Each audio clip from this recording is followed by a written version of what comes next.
une campagne de malware sophistiquée ciblant des organisations dans le monde annexe représente une menace sérieuse pour les entreprises de toute taille, en particulier les PME. Cicada 3301 a déjà fait plus de 20 victimes. Des hackers exploitent MacroPack, initialement conçu pour les exercices de red teaming, pour déployer des malwares tels que les documents malveillants générés par MacroPack ont été découverts sur VirusTotal, provenant de divers pays comme la Chine, le Pakistan, la Russie et les États-Unis. De nouvelles vulnérabilités ont été découvertes dans les applications de Microsoft pour macOS, notamment Outlook, Teams, Word et Excel. Les utilisateurs d'Android sont vivement encouragés à installer les dernières mises à jour de sécurité pour corriger une faille activement exploitée. Bonjour à tous et bienvenue dans notre nouvel numéro de Cyber News Weekly. Comme d'habitude, nous allons explorer les dernières vulnérabilités de la semaine en cybersécurité. Restez avec nous pour tout savoir sur les menaces qui pourraient affecter votre sécurité en ligne. Dans l'actualité de la semaine, des chercheurs en cybersécurité ont découvert une campagne de malware sophistiquée ciblant des organisations dans le monde entier. Les attaquants se faisant passer pour des autorités fiscales envoient des emails de phishing aux victimes. Si l'utilisateur clique sur le lien, un malware nommé Voldemort est installé sur son appareil Windows. Voldemort utilise ensuite Google Sheets comme serveur de commande et contrôle, récupérant les instructions et stockant les données volées. Chaque appareil infecté envoie ces données à des cellules spécifiques dans le feuille de calcul, identifiées par des idées uniques. Cette campagne d'espionnage cible plus de 70 organisations dans divers secteurs comme l'assurance, l'aérospatiale et l'éducation. Toujours dans l'actualité, Cicada 3301, un nouveau variant de ransomware écrit en Rust, ciblant aussi bien les systèmes Windows que Linux, représente une menace sérieuse pour les entreprises de toute taille, en particulier les PME. Ce ransomware partage plusieurs caractéristiques avec Black Cat, un autre malware Rust bien connu. Il exploite les failles de sécurité pour s'introduire dans les réseaux, effacer les journaux d'événements et les copies d'ombres et chiffres de nombreux types de fichiers. Malgré son apparition récente en juin 2024, Cicada 3301 a déjà fait plus de 20 victimes, principalement en Amérique du Nord et en Angleterre. Nos recommandations sont de se tenir à jour sur les correctifs de sécurité et de former régulièrement le personnel pour se prémunir contre ce danger émergent. Toujours dans l'actualité, des hackers exploitent MacroPack, initialement conçu pour les exercices de red teaming, pour déployer des malwares tels que Brute Rattle, Havoc et Phantom Core. Selon une étude de Cisco Talos, des documents malveillants générés par MacroPack ont été découverts sur VirusTotal, provenant de divers pays comme la Chine, le Pakistan, la Russie et les États-Unis. Ces documents, souvent déguisés en communication officielle, incitent les utilisateurs à activer les macros, permettant ainsi l'exécution de codes malveillants. L'utilisation de techniques avancées pour contourner les détections anti-malware souligne l'évolution des tactiques de cybercriminels, rendant la cybersécurité encore plus complexe. C'est tout pour l'actualité de la semaine. Nous allons voir les failles et vulnérabilités corrigées de la semaine. 8 nouvelles vulnérabilités ont été découvertes dans les applications de Microsoft pour macOS, notamment Outlook, Teams, Word et Excel. Ces failles pourraient permettre aux hackers de contourner le modèle de permission du système d'exploitation, leur donnant ainsi accès à des données sensibles et à des fonctionnalités comme la caméra ou le microphone.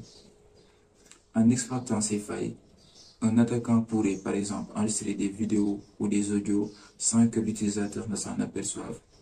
Bien que Microsoft considère que ces problèmes comme de faibles critiques, des mises à jour ont été mises en place pour renforcer la sécurité des applications concernées. Cisco a récemment corrigé 2 failles critiques dans son utilitaire de licence intelligente qui pourraient permettre à des attaquants distants non authentifiés d'accéder à des informations sensibles ou de prendre le contrôle administratif du système.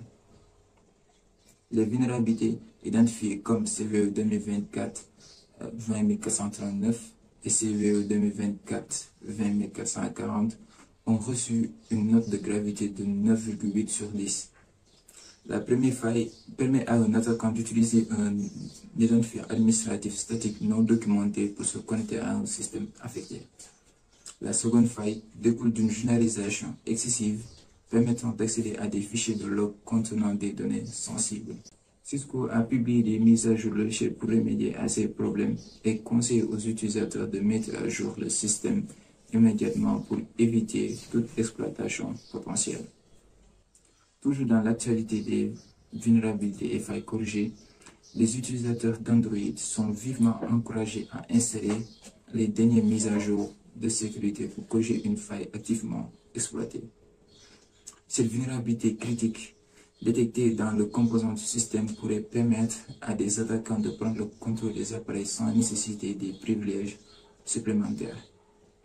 Les mises à jour de sécurité généralement publiées chaque mois sont essentielles pour protéger les données des utilisateurs contre les cybermenaces.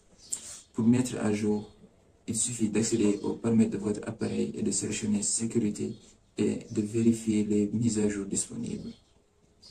Ne négligez pas ces alertes car elles sont cruciales pour maintenir la sécurité de votre appareil.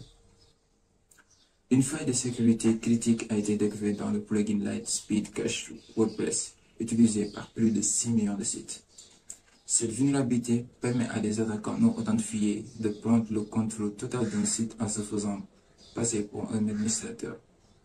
Le problème identifié comme CVE 2024-44000 est dû à une mauvaise gestion de journaux de débogage qui exposent des informations sensibles comme les cookies de session. La solution est simple, mettre à jour le plugin vers la version 6.5.0.1 ou supérieure. Les utilisateurs doivent agir rapidement pour protéger leur site contre d'éventuelles exploitations. Toujours dans l'actualité des failles et vulnérabilités corrigées, Apache a corrigé une vulnérabilité critique de sécurité dans son logiciel open source OffBees, qui pourrait permettre aux attaquants d'exécuter du code arbitraire sur les serveurs Linux et Windows vulnérables. La faille identifiée sous le nom de CVE 2024-45195 est causée par une faiblesse de navigation forcée qui expose des chemins restreints à des attaques par requête directe non authentifiée. Les utilisateurs d'OffBees sont invités à mettre à jour leur installation dès que possible pour bloquer les attaques potentielles. Ces vulnérabilités est un contournement de correctif pour 3 autres vulnérabilités d'OffBees corrigées depuis le début de l'année. VM, une entreprise offrant des solutions de sauvegarde pour la gestion des données dans le cloud, a récemment publié des mises à jour de sécurité pour corriger 18 vulnérabilités dans ses produits, dont 5 sont considérées comme critiques. Parmi celles-ci, la plus préoccupante, le CVE 2024-40711, permet une exécution de code à distance sans authentification, avec un score de gravité de 9,8 sur 10. Cette faille pourrait compromettre complètement le système des utilisateurs de VM Backup et N-Replication. Les autres vulnérabilités critiques incluent des failles sur VM Service Provider Console et VM1, qui pourraient également permettre des accès non autorisés et des exécutions de code à distance. VM exhorte à tous les utilisateurs de mettre à jour le logiciel vers les dernières versions pour éviter toute exploitation potentielle. Merci de nous avoir suivis pour ce numéro de Cyber News Week. N'oubliez pas de vous abonner pour ne rien manquer des dernières tendances en cybersécurité. Stay secure, be great.